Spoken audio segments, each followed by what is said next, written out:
एक दफा का जिक्र है, किसी जंगल के एक दरख्त पर एक सयाना कौवा रहता था। कौवा बहुत खुशहाल जिंदगी गुजार रहा था। बगैर किसी फिक्र के वो पूरा दिन घूमता फिरता और तरह तरह के खाने पीने का लुत्फ उठाता। शाम होते ही किसी फलदार दरख्त पर रात बसर करता। जिंदगी के हसीन दिन उसी तरह गुजर रहे थे। एक दिन कौवा जंगल घूमने निकला। घूमते घूमते उसे एक झील नजर आई। ये झील जंगल के बीचों बीच थी, जहाँ कई परिंदे बसेरा करते थे। कौवा पानी पीने के लिए झील के पास उतरा तो उसकी मुलाकात एक हंस से हुई। जल्द ही हंस और कौवा दोस्त बन गए। लेकिन कौवा हंस से मुलाकात के बाद कुछ परेशान रहने लगा। उसकी परेशानी ये थी कि हंस इतना सफेद क्यों है और मैं इतना काला क्यों हूँ। कौवा झील में तैरते हंस को देखकर ये सोचता था कि हंस पानी में इतनी आसानी से मज़े से तैर सकता है और जो कुछ भी वो खाता है वहीं झील में दस्तयाब है। ये हंस दुनिया का सबसे खुश नसीब परिंदा है। मुझे भी हंस जैसा बनना चाहिए। ये सोचकर कौवे ने झील में तैरने की कोशिश की, लेकिन वो डूबने लगा और बड़ी मुश्किल से झील से बाहर आया। कौवे ने अपने ख्यालात हंस को बताए। हंस ने हंसते हुए कहा, पहले मुझे भी लगता था कि मैं सबसे ज़्यादा खुश हूँ, लेकिन उस वक्त तक मैंने तोता नहीं देखा था। तुम्हें पता है कि तोते के पास 2-3 मुख्तलिफ रंगों के हरे, पीले, नीले पर होते हैं। तोता तो इंसानी आवाज़ की नकल कर सकता है और अच्छे अच्छे फल खाता है। ये सुनकर कौवा सोचने लगा कि तोता सबसे ज़्यादा खुश नसीब परिंदा होगा। हंस से पता पूछकर कौवा एक तोते के पास गया और उससे इंसानी आवाज़ों की नकल उसे सीखने को कहा। कौवे ने ये आवाज़ें निकालने की कोशिश भी की, लेकिन सिर्फ कौ कौ की आवाज़ें निकली। कौवा अफसरदा हो गया और तोते से कहा, मुझे लगता है कि तुम दुनिया के सबसे खुश नसीब परिंदे हो। तोते ने कौवे को बताया, पहले ये सोचकर मैं भी बहुत खुश होता था, फिर मैंने एक मोर देखा। मेरे पास तो सिर्फ 2-3 रंग हैं, जबकि मोर के पास कई रंग हैं। मोर खूबसूरत रक्स कर सकता है, उसकी बहुत बुलंद आवाज़ है। अपनी आवाज़ से मोर जंगल में मौजूद दीगर मखलूक़ात को किसी भी खतरे से खबरदार करता है। मेरे ख्याल में मोर दुनिया का सबसे खुश नसीब परिंदा है। अब कौवे को मोर से मिलने की तमन्ना हुई और वो मोर से मिलने जा पहुंचा। वहां कौवे ने देखा कि मोर घबराया सा हुआ है और खुद को झाड़ियों के पीछे छुपाने की कोशिश कर रहा है। कौवा मोर के करीब गया और कहा, प्यारे मोर, तुम बहुत खूबसूरत हो। तुम्हारे परों में कितने सारे रंग हैं। तुम्हारी दिलकशी और खूबसूरती और रक्स की तारीफ तो पूरा जंगल करता है। तुम यूं झाड़ियों में कहाँ छुपे बैठे हो? मोर ने जवाब दिया, ओ प्यारे कौवे, मेरे इन्हीं परों ने मुझे परेशानी में डाल दिया। मेरे लंबे और रंगीन पंख की वजह से शिकारी मुझे पकड़ने की कोशिश करते हैं।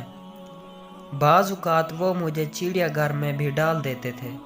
इस वजह से मैं ये सोचता हूँ कि अगर मैं चिड़िया होता तो खुशी खुशी हर जगह घूम सकता था और अगर कोई ख़तरा होता तो आसानी से छुप सकता था। कौवे ने कहा, मेरा तो ये ख्याल था कि तुम दुनिया के सबसे खुश नसीब परिंदे होगे। मोर ने कहा, मैं भी सोचता था मैं सबसे ज़्यादा खूबसूरत और खुश नसीब परिंदा हूँ, लेकिन अपनी खूबसूरत की वजह से मैं छुपता फिरता हूँ। उसके बाद मोर ने कहा कि मैंने काफ़ी गौर किया और मुझे अंदाज़ा हुआ कि सिर्फ कौवा वहद परिंदा है जिसे कोई शिकारी नहीं पकड़ता, जो किसी पिंजरे में कैद नहीं। पिछले कुछ दिनों से मुझे यही लगता है कि कौवा ही सबसे खुश नसीब परिंदा है और मैं ये सोचता रहता हूँ कि अगर मैं कौवा होता तो खुशी खुशी हर जगह आज़ादी से घूम सकता था और अगर कोई ख़तरा होता तो आसानी से छुप जाता। एक अक्लमंद बूढ़ा उल्लू एक दरख्त पर बैठा हुआ उन दोनों की गुफ्तगू सुन रहा था। उसने कौवे और मोर को अपने पास बुलाया और कहा, ہم میں سے ہر ایک میں کچھ نہ کچھ خصوصیات ہیں۔ ہنس پانی میں تیر سکتا ہے، طوطا انسانی آواز کی نقل کر سکتا ہے، مور رقص کر سکتا ہے، چڑیا چھوٹی اور پھر تیلی ہوتی ہے۔ میری طرف دیکھو، میں تیراکی یا رقص نہیں کر سکتا، لیکن مجھے اندھیرے میں بہت اچھی طرح دکھائی دیتا ہے۔ میں اپنی گردن کو پیچھے کی طرف موڑ سکتا ہوں اور اپنے پیچھے چیزیں دیکھ سکتا ہوں۔ کیا یہ بہت اچھا نہیں ہے؟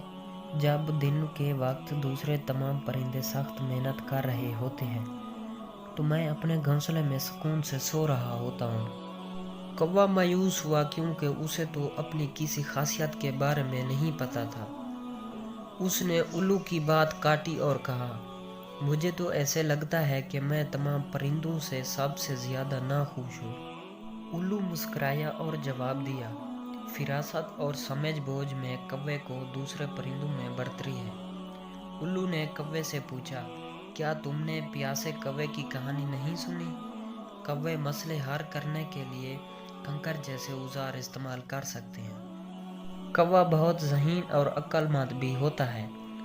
اس کی یادداشت بہت تیز ہے اور وہ سوچ سمجھ کر قدم اٹھاتا ہے۔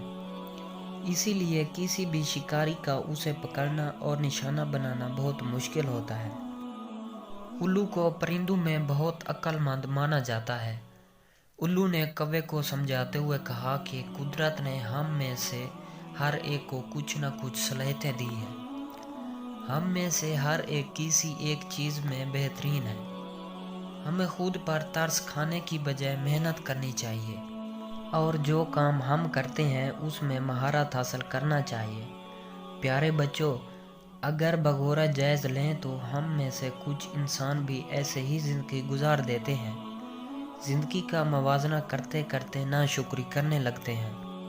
جو اللہ نے دیا ہوتا ہے اس سے لطف حاصل نہیں کر پاتے۔ اپنے پاس 100 روپے ہوتے ہیں لیکن دوسروں کے 1000 پر نظر رکھنے کی وجہ سے بے چین زندگی گزار رہے ہوتے ہیں۔ اللہ نے انسان کو بے شمار نعمتوں سے نوازا ہے لیکن انسان پھر بھی ناشکرا ہے۔ اپنے سے زیادہ والے سے موازنہ احساس کمتری میں مبتلا کرتا ہے۔ موازنہ کرنا ہی ہو تو اپنے سے کمتر سے کیجیے اور پھر اللہ کا شکر کیجیے جس نے بہت ساری نعمتوں سے نوازا ہے۔ دوستو، امید کرتے ہیں آپ کو ہماری یہ ویڈیو بہت پسند آئے گی۔ اگر آپ نے ہمارے یوٹیوب چینل کو ابھی تک سبسکرائب نہیں کیا تو اس کو ضرور سبسکرائب کر لیں تاکہ آپ کو اس طرح کی ڈیلی بیسک پر